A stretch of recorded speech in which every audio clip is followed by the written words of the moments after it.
Hi, to enable 360 audio recording in videos on Samsung Galaxy S25, firstly, you have to open your camera app and either in photo mode or in video mode, tap on this four dots icon and choose to go in settings.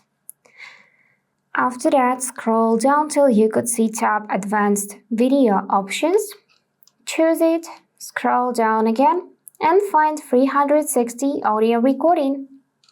So, once enabled, you can capture immersive 3D sound through your Bluetooth headphones with 360 audio recording. And also, when it's turned on, zoom in microphone is turned off. If you want to disable 360 audio recording feature, then tap on the switcher so it will be gray. To enable, tap it again so it will be blue.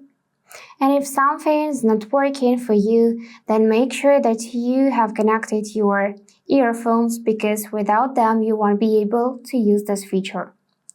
And that's all for today. If this video was helpful, please subscribe, like and comment. And I wish you all the best. Bye bye.